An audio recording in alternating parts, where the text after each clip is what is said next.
Hi friends, welcome to கேஎஸ்இன் தமிழ் சமையல். இன்றைக்கி நம்ம ரெசிபியில் கஸ்டர்ட் பவுடரை மிக்ஸ் பண்ணி ஒரு சிம்பிளான ஒரு கேக் ரெசிபி தான் பார்க்க போகிறோம். பாருங்கள் எவ்வளோ சாஃப்டாக நல்லா ஸ்பாஞ்சாக இருக்குது. நல்லா பேக்கரியில் கிடைக்கிற அதே டேஸ்ட்டோடு இருக்கும். வாங்க எப்படி செய்யலான்னு பார்க்கலாம்.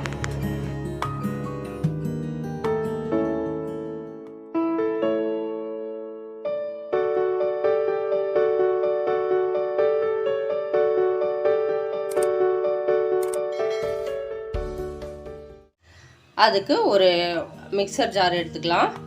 ஒரு அரை கப்பு சர்க்கரை எடுத்துருக்கேன். நம்ம எந்த கப்பில் எடுக்கிறோமோ அதே கப்பில் எல்லாத்தையும் அளந்துக்கணும்.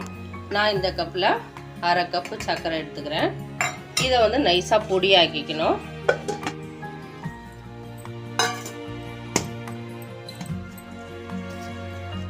இப்போ நல்லா நைஸாக பொடி பண்ணிக்கிட்டோம்.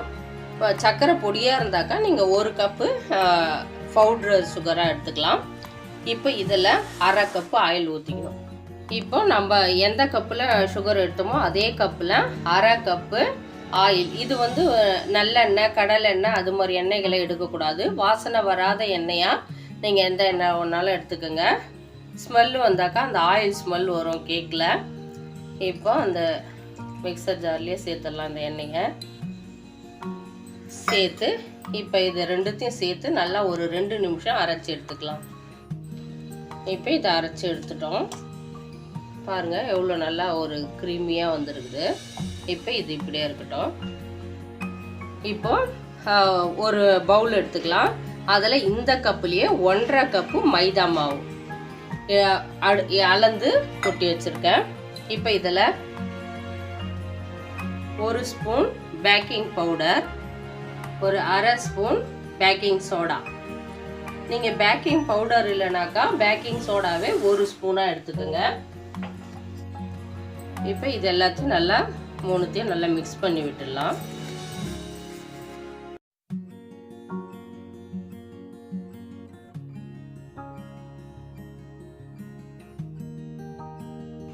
அவ்வளோதான். இது வந்து அரை கப்பு கஸ்டர்ட் பவுடர் எடுத்துக்கலாம். இது நம்ம வீட்லேயே ரெடி பண்ணோம். நம்ம சேனலில் ஏற்கனவே கஸ்டர்ட் பவுடர் எப்படி போடுறதுன்னு அது போட்டிருக்கோம், எப்படி ரெடி பண்ணுறதுன்னு. அதனோட லிங்க்கு வேணும்னா டிஸ்கிரிப்ஷன் பாக்ஸில் கொடுக்குறேன். இந்த கப்பில் ஃபுல்லாக ஆகிட்டதால் நான் இந்த கப்பில் இருந்து வேறு ஒரு பவுலில் ட்ரான்ஸ்ஃபர் பண்ணிக்கினேன். நம்ம கலக்கிறதுக்கு வசதியாக இருக்கணும். ஃபுல்லாக இருந்ததுனாக்கா நம்ம கலக்க முடியாது. இப்போ கஸ்டர்ட் பவுடர்லாம் சேர்த்து நல்லா மிக்ஸ் பண்ணி விட்டுருவோம். இப்போ ஒரு பவுலில் டூட்டி ஃப்ரூட்டி எடுத்திருக்கேன். 3 கலருமே எடுத்திருக்கேன். உங்ககிட்ட எந்த கலர் இருக்குதோ அதை எடுத்துக்கலாம். இப்போ அதில் ஒரு ஸ்பூன் மைதா சேர்த்து நல்லா மிக்ஸ் பண்ணி விட்டுடலாம்.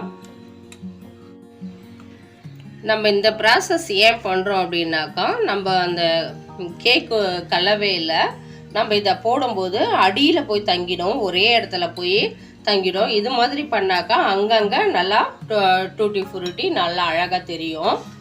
அதனால தான் இது மாதிரி ஒரு ப்ராசஸை பண்ணுறோம். இது இப்படியே இருக்கட்டும்.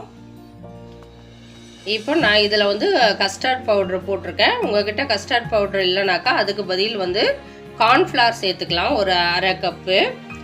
நான் இதில் எந்த எசன்ஸுமே சேர்க்கல, ஏன்னா கஸ்டர்ட் பவுடர்லேயே நம்ம வெனிலா எசன்ஸ் சேர்த்துருக்கோம். அதனால் நான் எந்த எசன்ஸும் சேர்க்கல. உங்களுக்கு எசன்ஸ் வேணும்னா வெனிலா எசன்ஸ், அப்படி இல்லைனாக்கா ஏலக்காய் கூட நீங்கள் சேர்த்துக்கலாம் சிம்பிளாக.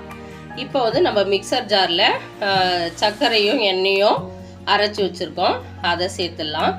சேர்த்துட்டு இதை நல்லா மிக்ஸ் பண்ணுவோம். இப்போ இதில் 1 கப்பு பால் எடுத்துருக்கேன். நம்ம மாவுலாம் எதில் அளந்தோமோ அதிலேயே அளந்து எடுத்துக்கணும். இப்போ ஒரு 3/4 கப்பு பால் சேர்த்து நல்லா மிக்ஸ் பண்ணி விட்டுருவோம். நல்லா இது மாதிரி மெதுவாக கலந்து விட்டுக்கணும். நம்ம கலர் எதுவும் இதில் சேர்க்க தேவையில்லை, ஏன்னா எல்லோ ஃபுட் கலர் கஸ்டர்ட் பவுடர்லேயே இருக்குது. அதனால் எசன்ஸு கலரு எல்லாமே கஸ்டர்ட் பவுடரில் இருக்கிறதால நான் எதுவுமே இதில் ஆட் பண்ணல. பால் ஊற்றினோடனே அந்த நிறம் வந்துடுச்சு. இப்போ ஒரே பக்கமாக இது மாதிரி நல்லா அந்த பேட்டரை கலக்கி விட்டுட்டே இருக்கணும். கட்டிகள் இல்லாமல் நல்லா இது மாதிரி கலக்கி விடுங்க. ஒரே சைடில் தான் இது மாதிரி கலக்கணும். இப்போ நம்ம கட்டிகள் இல்லாமல் நல்லா கலந்து விட்டுட்டோம். இப்போது இங்கே பாருங்கள், இந்த கன்சிஸ்டன்சியில் இருக்கணும். அப்படியே மடிப்பு மடிப்பாக விழுது பாருங்கள். உங்களுக்கு இன்னமும் கெட்டியாக இருந்ததுனாக்கா நீங்கள் இன்னும் கொஞ்சம் பால் கூட ஒரு 2 ஸ்பூன் பால் சேர்த்து கலக்கி விட்டுக்கலாம். இப்போ நமக்கு இது கரெக்டாக இருக்குது. இப்போ நம்ம எடுத்து வச்சுருக்கிற டூட்டி ஃப்ரூட்டியை இதில் சேர்த்துடலாம்.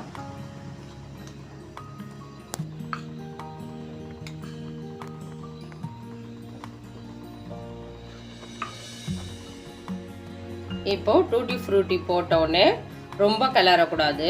அதில் ஒட்டிட்டு இருக்கிற மைதாலாம் கரைஞ்சிரும். லேசாக இது மாதிரி கலந்து விட்டுடலாம்.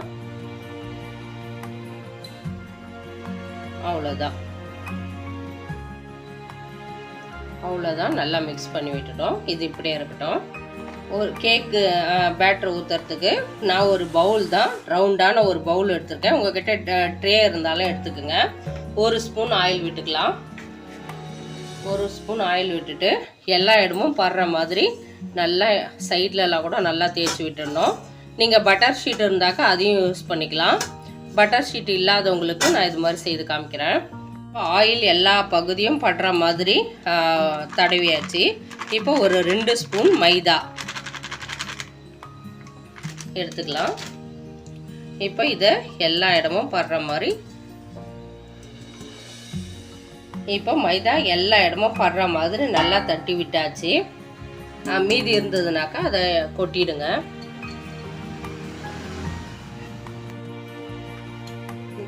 நம்ம இப்போ கலக்கி வச்சிருக்கிற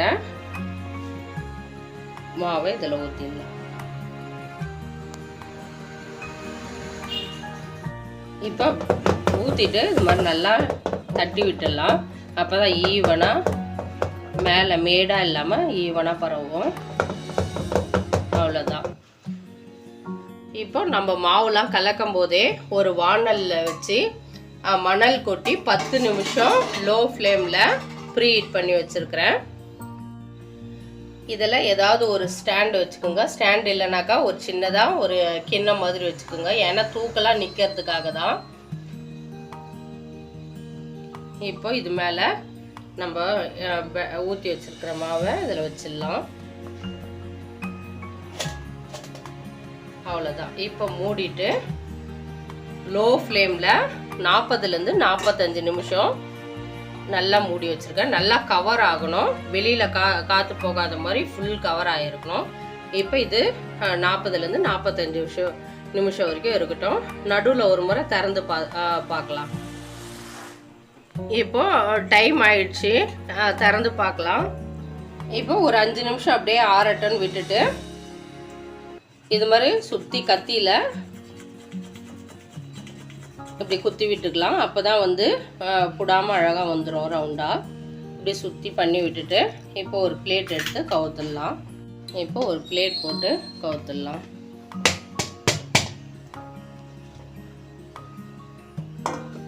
பாருங்க எவ்வளோ சூப்பராக வந்துருக்குது. இப்போ இதை திருப்பிடலாம்.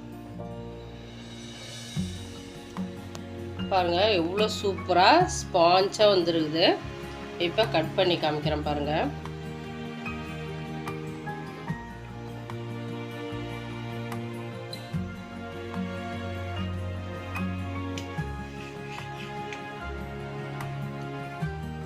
வாவ், சூப்பராக செமையாக வந்துருக்குது பாருங்க. எவ்வளோ அப்படியே பாருங்க எவ்வளோ சூப்பராக வந்துருக்குது.